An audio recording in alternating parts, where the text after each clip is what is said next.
Let's take a look at some sports. Here's Ayotunde Balogun.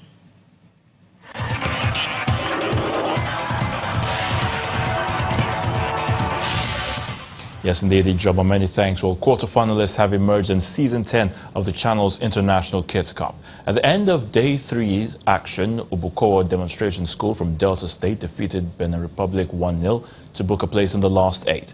Ekiti's Emmanuel Anglican Baptist School, Osun, and Premier Primary School from Anambra also progressed. Our sports correspondent Austin Okonakban tells us more.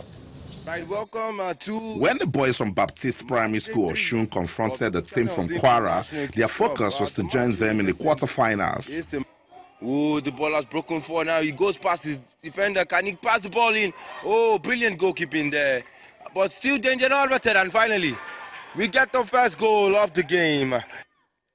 And a good strike there, and that goes into the back of the net. Brilliant reply from Irebamide Kudus. And that was a wonderful, wonderful strike for the equalizer. All right, that's the kickoff. In Group B, Pt.4 Demonstration School from Delta needed to beat the boys from Benin Republic for a place in the last 8, and they did. Something on it, and danger still not averted. Ball bouncing around, and that's the first goal of the game. The first goal of the game, first blood to the Nigerians. All the teams in Group C had a chance to advance, but it was Emmanuel Anglican from Ekiti and Premier Primary School from Anambra that took the slots.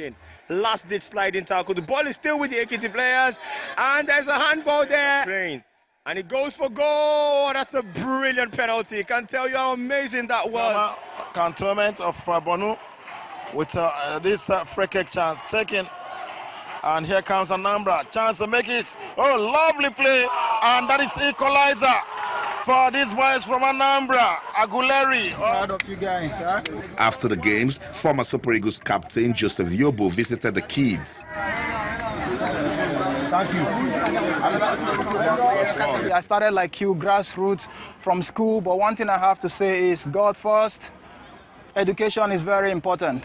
Channel's International Kids Cup. We're now into the business stage of the competition.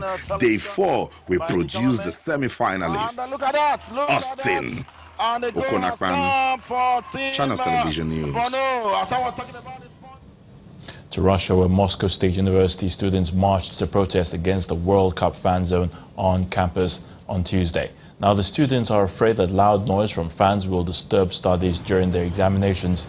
Some of the protesters carried branches of the trees that had to be cut down to make space for construction. The FIFA World Cup begins on June the 14th when Russia faces Saudi Arabia at the Luzhniki Stadium in Moscow. And that's sports news. The news at 10 continues shortly.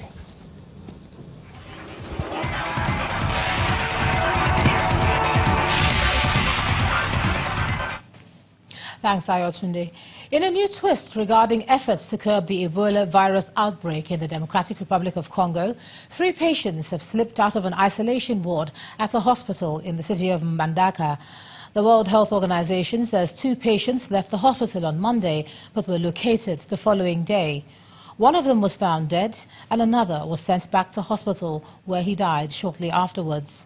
The third left on Saturday but was found alive the same day and is under investigation.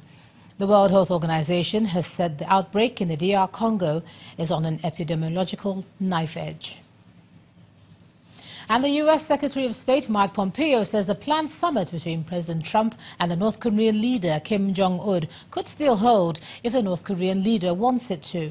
Pompeo was making the remark before a congressional hearing in Washington, where he also said the United States is prepared to walk away from negotiations with North Korea if the upcoming talks on its nuclear weapons program head in the wrong direction.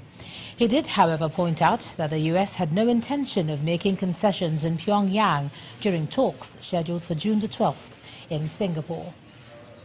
It is my view that we have made 0 concessions to Chairman Kim to date, and we have no intention of doing so. Violations, basically, which would be in violation of antitrust law, the Sherman Act. We have a generational opportunity to resolve a major national security challenge. Our eyes are wide open to the lessons of history, but we're optimistic that we can achieve an outcome that would be great for the world.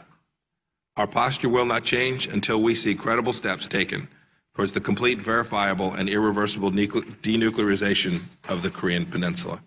His phone and make it more secure. And the main news again.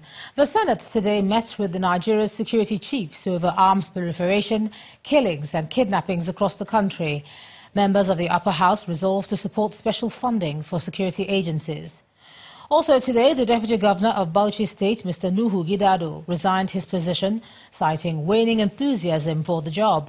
Mr. Gidado announced his resignation in a letter to the Governor. That's the news at 10 tonight. Thanks a lot for staying with us. I'm Ijoma Kunyato.